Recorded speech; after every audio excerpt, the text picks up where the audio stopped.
Hello students. आज हम आपकी गणित की वर्कशीट नंबर 42 करने वाले हैं, जो कि कक्षा 10 के लिए है। ये 9 अक्टूबर की वर्कशीट है। सभी बच्चे यहाँ नाम लिखेंगे। यहाँ अपने कक्षा अध्यापक का यानी कि अध्यापक का नाम लिखेंगे। और आज जो हम पढ़ने वाले हैं व्रत की स्पर्श रेखाएं बेटा पढ़ने वाले हैं। ठीक है, ये आपकी एनसीईआरटी का 10वां चैप्टर है। तो अब देखिए, याद कीजिए और बताइए।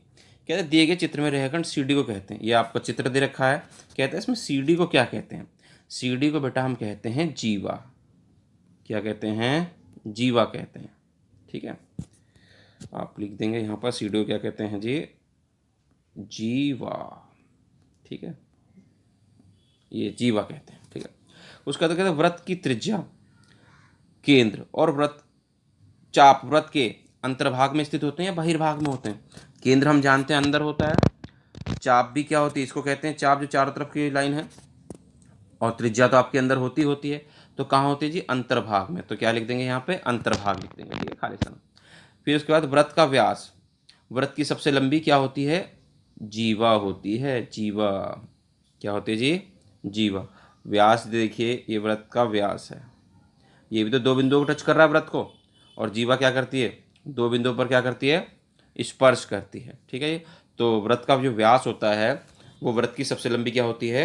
जीवा होती है। ठीक है बेटा, अब देखते हैं आकृति 1 में क्या कहता है जी। आगे बढ़ते हैं हम। आकृति 1 देखेंगे। ये बेटा आकृति 1 में देखिए, दिखाई दे रही है आपको आकृति। व्रत के केंद्र से रेखाखंड व्रत के केंद्र से होते हुए व्रत को दो बिंदुओं पर छूता है। व्रत के केंद्र से होकर जा रहा है बेटा, और दो बिंदुओं को क्या कर रहा है? टच कर रहा है। तो ये क्या कहलाता है? व्रत का व्यास कहलाता है। इसे क्या कहते हैं? व्रत का व्यास कहेंगे। आगे बेटा हम आकृति 2 देखेंगे। अब नीचे पहले आएंगे। आकृति 2 आपको दिखाई दे रही है। ये व्रत तो यहाँ से है, आप देखिए, और इस बाहर से एक रेखा जा रही है इसके। तो कहता है आकृति 2 में रेखाखंड व्रत के बाहर स्थित है। जो रेखाखंड है वो व्रत के बाहर स्थित है तथा व्रत को कहीं पर भी स्पर्श नहीं करता है। तो इसे कुछ भी नहीं कहते हैं। ये तो व्रत के बाहर स्थित है और ये व्रत को कहीं पर भी टच नहीं करता है। ठीक है बेटा, अब देखिए इस आकृति 3। आप आकृति 3 में देखिए, एक व्रत है और ये इसको टच करके जा रहा है। देखिए इस बिंदु पर क्या कर रहा है? ये टच कर रहे हैं, जहाँ इस पर रेखा और आपका जो व्रत है वो टच कर रहे हैं। तो कहते आकृति 3 में व्रत रेखखंड व्रत के बाहर स्थित है तथा व्रत को केवल एक बिंदु पर स्पर्श करता है। कर रहा है जी एक बिंदु पर। यह व्रत की स्पर्श रेखा है।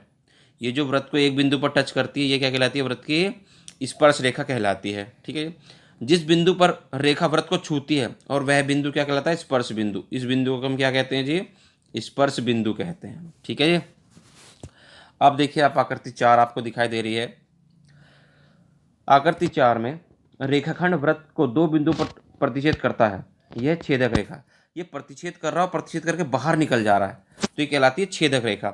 अगर अंदर ही अंदर सिर्फ छूता है तो क्या कहलाता है? आपकी जीवा कहलाती है। लेकिन अगर छू कटता हुआ क्या करता है? प्रतिच्छेद करता हुआ बाहर निकल जाता है, तो क्या कहलाती है? आपकी छेदक रेखा कहलाती है। ठीक है बेटा, आप छेदक रेखा जान चुके हैं। स्पर्श रेखा जान चुके हैं, जो व्रत को स्पर्श करती हुई जाती है और जिस बिंदु पर स्पर्श करती है वो क्या कहलाती है? स्पर्श बिंदु कहलाता है। व्रत की जो सबसे लंबी जीवा होती है वो व्यास कहलाती है। ठीक है, ये सब हम पढ़ चुके हैं। अब आगे देखते हैं बेटा, आगे क्या है आपका?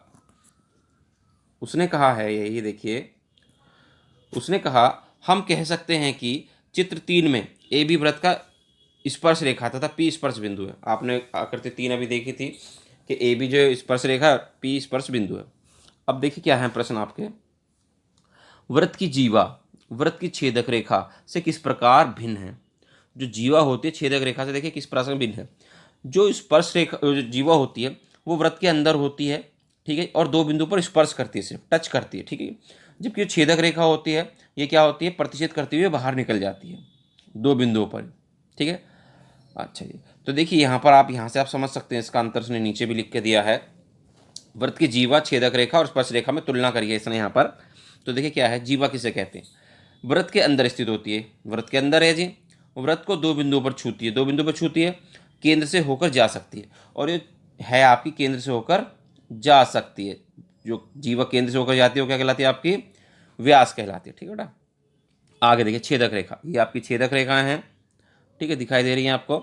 व्रत को प्रतिच्छेद करती हैं। व्रत को क्या करती हैं? ये प्रतिच्छेद करती हुई बाहर निकल जाती हैं। ठीक है, दिखाई दे रही हैं आपको बाहर निकल के।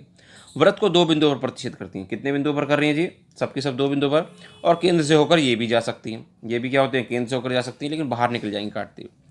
अब स्पर्श रेखा की बात करते हैं हम। स्पर्श रेखा आपने पढ़ी थी जी, जो स्पर्श करती हुई जाएगी किसी एक बिंदु पर, और ये वृत्त के बाहर स्थित होती है। वृत्त को केवल एक बिंदु पर प्रतिच्छेद करती है जी, और वृत्त के कभी भी केंद्र से होकर नहीं जाती, क्योंकि वृत्त के बाहर होती है तो केंद्र से होकर जाने का तो इसका प्रश्न ही नहीं होता है। तो इस तरह से आपने अंतर कर लिया। अब कहता है अब इनका उत्तर दीजिए। अब हमें इनका उत्तर देना, तो देखिए क्या है इनका उत्तर। देखिए नीचे चलते हैं हम थोड़ा सा। हाँ जी, तो देखिए क्या है इनके प्रश्न।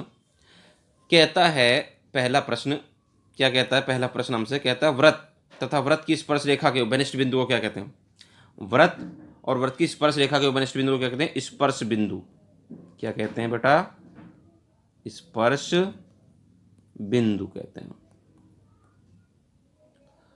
ठीक है, जहां पे स्पर्श रेखा और वृत्त टच करते हैं वो स्पर्श बिंदु कहलाता है। ठीक है, क्या आप एक वृत्त की कितनी स्पर्श रेखाएं बना सकते हैं? तो देखिए हम एक वृत्त की अनेक स्पर्श रेखाएं बना सकते हैं। दूसरे का आंसर क्या हो जाएगा आपका? अनेक। अनेक क्यों बना सकते हैं जी? ध्यान से देखिए, समझिए।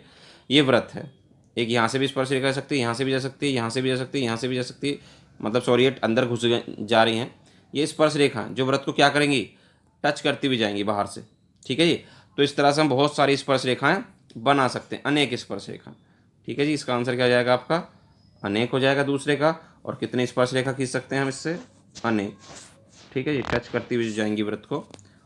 ठीक है जी, जो वृत्त को टच करती हुई जाएंगी उस कितनी हो सकती हैं? वो अनेक स्पर्श रेखाएं हो सकती हैं। आगे कहता है चित्र द्वारा वृत्त की छेदक रेखा एवं स्पर्श रेखा में अंतर स्पष्ट कीजिए। चित्र द्वारा आपको करना है, देखिए छेदक रेखा और स्पर्श रेखा में। तो देखिए चित्र द्वारा आप कौन सा चित्र बना देंगे छेदक रेखा के लिए? तो छेदक रेखा के लिए तो देखिए आप ये इस चित्र बना देंगे। ठीक है जी, और स्पर्श रेखा के लिए जो आप चित्र बनाएंगे, देखिए ऊपर चलते हैं हम। आपका ये जो है आपका ये जो चित्र है, ये आप स्पर्श रेखा के लिए चित्र बना देंगे। ठीक है, ये स्पर्श रेखा का चित्र है। किसका बेटा? स्पर्श रेखा का। ठीक है, और वो जो चित्र था वो छेदक रेखा का था। ठीक है, ये बना सकते हैं आप छेदक रेखा के लिए। ये भी वही है आपका, ये आपका क्या है? छेदक रेखा। ठीक है बेटा, तो इस तरह से आप चित्र में से अंतर स्पष्ट कर देंगे। आगे देखते हैं क्वेश्चन नंबर 4 और आखिरी क्वेश्चन क्या कहता है। कहता है सत्य तथा असत्य बताइए।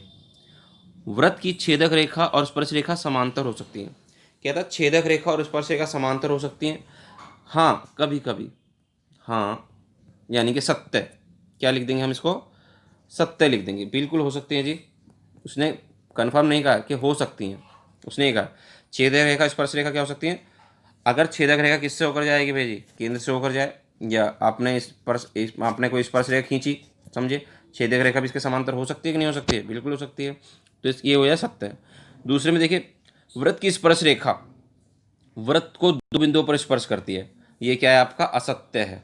क्या है जी आपका? ये असत्य है। वृत्त की जो स्पर्श रेखा होती है वृत्त को सिर्फ एक ही बिंदु पर स्पर्श करती है। ठीक है जी, तो क्या लिख देंगे आप? दूसरे का आंसर असत्य लिख देंगे। ठीक है बेटा, तो पहला आपका हो जाएगा सत्य और दूसरा आपका हो जाएगा असत्य। तो इस तरह से वर्कशीट आपकी पूरी होगी। तो उम्मीद करते हैं आपको वर्कशीट अच्छे समझ में आ गई हो।